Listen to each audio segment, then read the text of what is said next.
This isn't a cop show. This isn't a political show. This is a reality show. Street experience, law enforcement service, military leadership. This is Real Talk with Mohawk. Welcome to Real Talk with Mohawk. Hey, we got a doozy for you today. Today we're discussing the shooting of Alex Pretti by the Border Patrol agents in Minneapolis. And of course, I'll be providing my insight as a 27-year law enforcement veteran certified as a use of force instructor. Now, before we get started, I always like to remind people that, I don't take sides. I simply provide my insight and my opinion. I call bad police now all the time, but I also believe in standing with officers when they're right. Just the other day, I did an episode on a San Diego PD case where I felt the officer was not justified in his use of force. I've done shows on corruption. So I just want you to know that I stand with officers when they're right, and I call them out when they're wrong. All right, so let's talk about this particular case. On January the 24th, Border Patrol agents were attempting to arrest, they were trying to locate and arrest Jose Huerta Chuma, an undocumented immigrant with a history, so he's got a criminal history, of domestic assault, disorderly conduct, and driving without a valid license. So they had some type of legal paperwork. I don't know if it was a detainer or a warrant, but they had paperwork to pick him up. So let's get some things out of the way real quick. First, there's this narrative that you've got federal agents running around arresting U.S. citizens or detaining U.S. citizens unlawfully. And I think that probably happens a little bit. It's just, if you deal with enough people, sometimes you're going to have someone that's a citizen and it takes a minute to figure that out. So I do believe that happens some, but they're not running around intentionally grabbing U.S. citizens. But let's talk on this particular case. This particular case, Jose Huerta Chuma is an undocumented immigrant. So he's not a U.S. citizen. Also, there's the whole thing about, they're picking up people that haven't committed any crimes. And I think that happens some too. But in this particular case, he has a history of domestic assault, disorderly conduct, and driving without a license. Now, you may say that's not very serious. Well, ask any woman, especially that's been a victim of domestic violence, and I bet you that she will strongly disagree with you for saying that. Driving without a license. Everyone else has to be held accountable, right? So, if someone's gonna be here, that's anyone, they've got to abide by the laws. And clearly this gentleman here has had some problems with abiding by the laws. Also, let's get something else clear. People keep saying that this shooting occurred because people were protesting. Negative. This was not a protest. Yes, people are protesting in Minneapolis, in California, different places. This was not a protest. This was an incident that occurred when a team of Border Patrol agents went to a specific location looking for a specific person. And I'm going to tell you what I have seen on video. I have watched 2 days, all day yesterday, all day today. I have been reviewing video after video, different angles. I've watched even some other podcasts on breakdowns, trying to get different perspectives of what may have happened. And now I'm going to give you my opinion of what happened. So first, be clear, not a protest. What happened was Mr. Pretti, along with some more people, followed these Border Patrol agents to the location where they were attempting to locate Mr. Huerta Chuma. Now, that's a common thing that's been occurring. In Minneapolis, it's happening in other places. But basically, you have groups of people who follow federal agents around, and whenever the federal agents get to the location and attempt to locate someone, they blow horns, they block traffic, they interfere, they blow whistles. They do whatever they can to distract the officers and to alert the individual that the agents are attempting to locate. Well, I've got a word for you, what that's called. It's called interference. You need to stop. And remember, I call out bad policing, but also call out bad citizenry. That is not good stuff. I'm telling you, as a 27-year law enforcement veteran, if I have a warrant and I'm attempting to serve it, and people start following me around and blowing horns and sticking phones in my face and throwing things at me, you're probably going to go to jail. I can almost put 100% on that. You're probably going to go to jail. Now, if you want to stand across the street and video, I guess there's one thing that's bad enough. You really don't need to be in the area because you're creating an unsafe environment. But definitely when you start interfering and you're blocking traffic, those type of things, we got some issues. All right. So this particular incident, jumping back to this.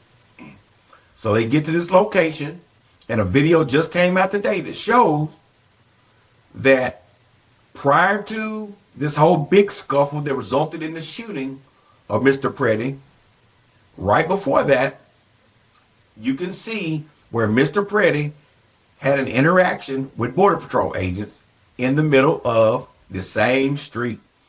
And during that interaction, you can see the agents kind of, they didn't push him, but they kind of moved him along, not pushing him hard, but moving him out of the street. So clearly, he knows not to be in the street. They told him to get out of the street, and they actually pushed him softly, kind of escorted him off of the street.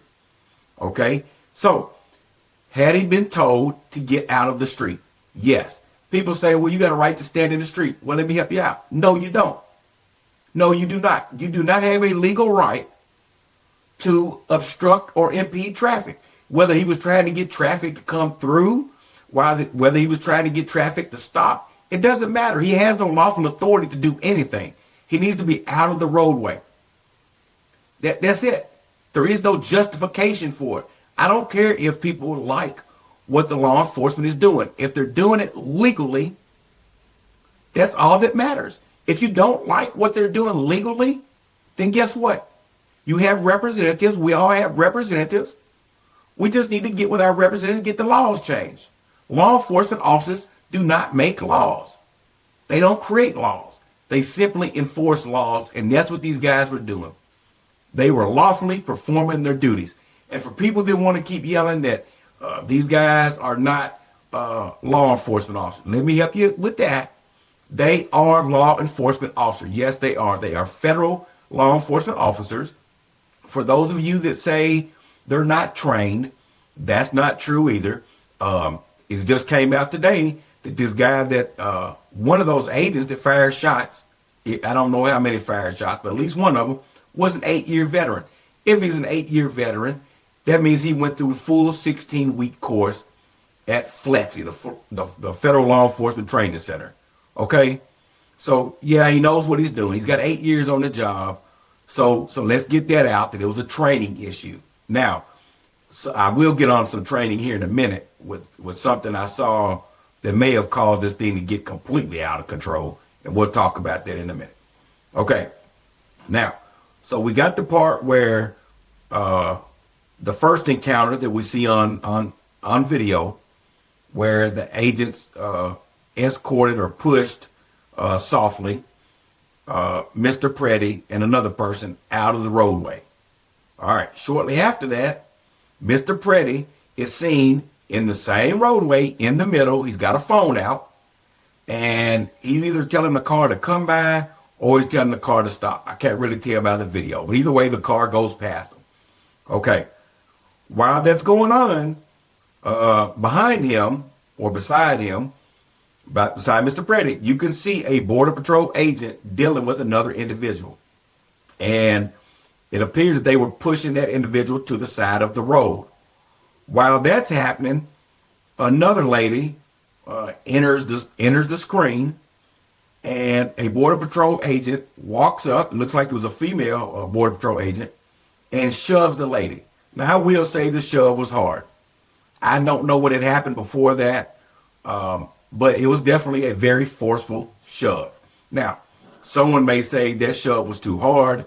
Some might say it wasn't. I'm not going to make a determination because I don't know everything that was going on. What I do know that was going on was there was a whole group of people on the opposite side of the street yelling at the police, calling them all types of names, and they were attempting to try to locate an individual. So they were trying to perform the duties, and people were interfering with that. What this particular woman did before, maybe nothing, but she definitely was in the street. Remember, she was definitely in the street. So she wasn't just some innocent bystander. She was in the street. She was in the street when they shoved her. So, again, you don't have a right to be in the street. All right. Now, so they shove this Border Patrol agent shoves this lady, and she falls over in the snow.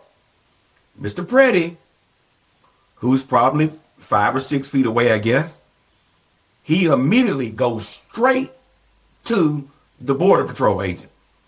He walks straight over, or runs, or trots, or quickly goes to that agent, and you see him raise his hands, and I don't know if he actually touched the agent or if he was just trying to block the agent, but he definitely was right in that agent's face, and I actually believe, can't be sure, that he touched that agent. Now, I can tell you this. If I'm performing legal activities, if I'm conducting my duties in a lawful manner, and you run at me like that, you're going to have issues. The guys that I've worked with during my career, if you run at us like that, luckily he just got pepper gas. Because if they struck him with something at that point, or even with a fist, because of the manner that he approached them, had they done it, they would have been justified. Now, they wouldn't have been justified to beat the brakes off of him, but they definitely would have been justified to use some force against him.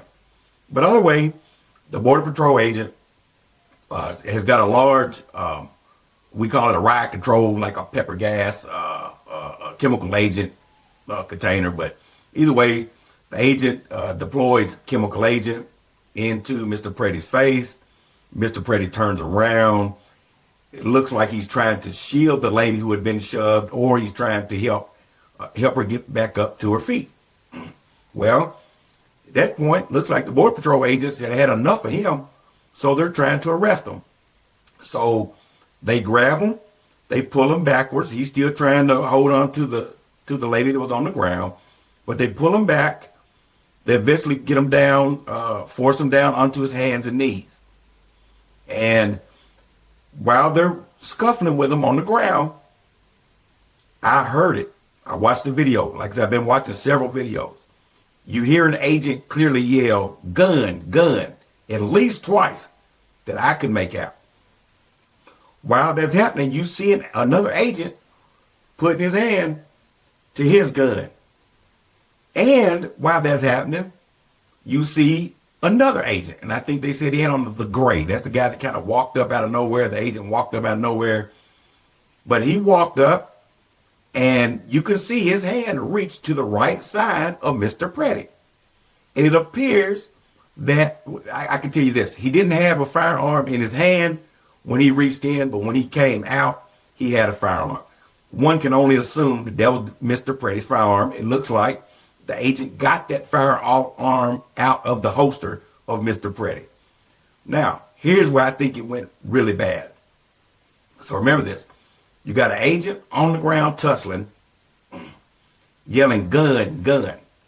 While that's going on, you got another agent that disarms Mr. Pretti. But as soon as he disarms him and kind of turns sideways, you hear the first shot. And what I think happened, and this is still under investigation, no one has been able to say for sure where that shot came from. But I believe that agent had a negligent discharge with Mr. Pretti's weapon that he had just taken off of Mr. Pretti. And that's where I think it really went terrible. Now, that could be a training issue. I'll go with you on that one. I agree that should not have happened. But things are going on quickly. These guys got gloves on. It's like sub-zero degrees where they're operating. I don't know what type of gloves he had. I don't know what could have got caught in that finger guard, or if the agent just simply stuck his finger in that trigger guard for some reason and pulled that trigger. I cannot tell you. I don't know.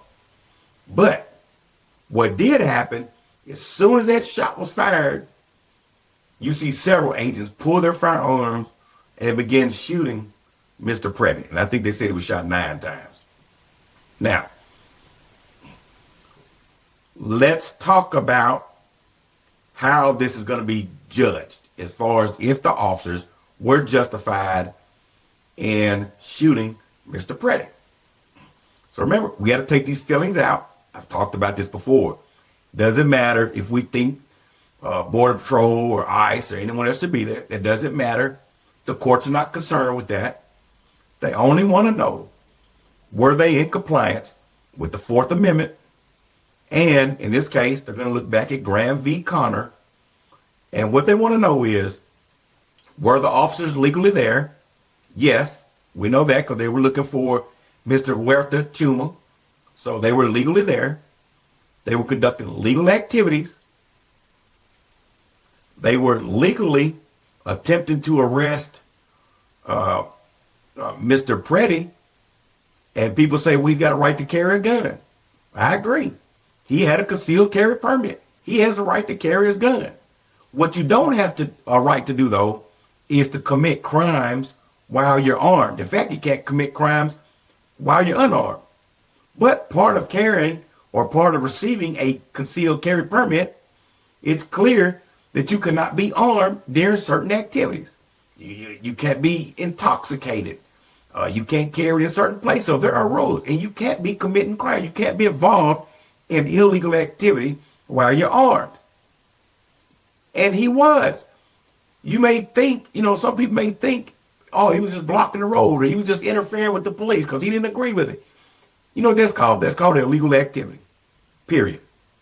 He shouldn't have been doing that. I'm not saying he should have been shot. I'm not saying that. I'm just saying he shouldn't have been there armed committing crimes. When they told him the first time, it was a bad decision to follow the agents there in the first place. It was another decision to be armed when you did it. And certainly once you saw that you were having interaction with the police and you knew you had a gun on, you should have got out of the way. You shouldn't have been there. Now, do you have to? No, you don't have to. But there's also consequences to choices we make. And just cause even if you think, well, okay, well, he can legally this or legally that, doesn't mean it's smart to do it. But in his case, what he was doing was illegal. They had a right to arrest him, and that's what they were trying to do.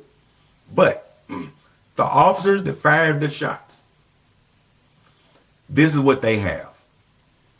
They have, you got 6 or 7 officers wrestling with Mr. Pretti. You have an agent yelling, gun, gun, and a shot goes off. Those officers are going to say, and I believe them, that they felt that they were they were in fear of serious bodily injury or death. And they responded to that threat. And remember, they don't have to see a gun. Okay, they can rely on what other officers are saying. So that officer that was on the ground, that agent that was on the ground yelling gun, gun, they don't have to see the gun. They can rely on what that officer is yelling. And when they heard that shot, they're going to say they felt that was Mr. Pretti that fired that shot and that he was a threat to them. And that's what they utilized force to stop that threat. And remember, according to the courts, it doesn't matter about the 20/20 hindsight. In fact, it says specifically that it depends on what the officers at that time thought, what they felt was going on at the time the force was used. And it specifically says without 20/20 hindsight. So I've had to go through the videos and videos and videos for 2 days trying to figure out what happened. They didn't have that option. And the courts recognize that. The courts respect that. Let me tell you something. I'm 90% sure. My opinion, it's an opinion. The investigation is still ongoing. In my opinion. And I'd say 90 to 99%. I'm pretty sure those agents will not be prosecuted. Okay? They're not going to be prosecuted. I don't think so. And maybe they will. I just don't believe it's going to happen. As a use of force instructor, I can tell you, a lot of people, and I want to say this, people are entitled to an opinion. And obviously, you don't have to be a use of force instructor or a police officer to know right from wrong. However, there are certain things called training and some level of expertise. And it'd be like, a lot of people are chiming in on this. They were justified. They weren't justified. Well, I'd have to ask, what is your training or your experience or your knowledge that you could form such an opinion? It'd be like me. I'm not a heart surgeon. So if I heard of a heart surgery or some type of heart transplant that went wrong, I would not be qualified to say, well, see, this is where they messed up, or they messed up. I'm not qualified to say that. I don't know. I'm not a heart surgeon. So unless you understand use of force, clearly, you probably are not the best person to give you can give an opinion, obviously, but you're not going to be the expert in this. And the courts are not concerned with your feelings. They're not concerned with my feelings. They're only concerned with the law. Those guys are not going to be prosecuted. I bet you. We'll see. We'll see what the investigation is still ongoing. I can't even say for sure that that's when that shot, that first shot came from. I'm just telling you from what I saw, that's what I believe happened. Nobody knows yet. But I think that's what happened. I'm pretty positive that's what's going to be the outcome of this. All right. Now, so we talked about how this is going to be judged. We talked about Graham v. Connor. We said that the force must be objectively reasonable at the time the force was used. All right. So that's how so that's the breakdown on that. Okay. All right. Now, let me say this to you. I've said this before. I'm going to say it again. I'm asking people, stop getting into these situations. I keep saying it. Loss of life, no matter who it is tragic. It's tragic to someone. Even some of the worst people in the world, they still have families. So even if you don't care about the worst person in the world being killed or losing their life, they have a family. And the family still loves them. The family still suffers. Okay? So stop getting in these situations.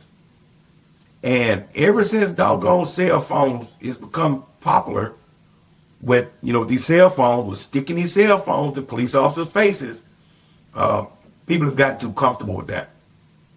I guess people expect that, citizens should be able to walk up to a police officer and just stick a cell phone in that officer's face. Well, how would you feel if you're at work and an officer just walked up to you and stick a regular person?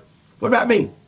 How would you feel if you work at Walmart or you work anywhere and I just come up to your job and just all of a sudden, I don't know you or anything, I just grab a cell phone and stick it in your face? How would you respond to that? I doubt if you'd be so understanding.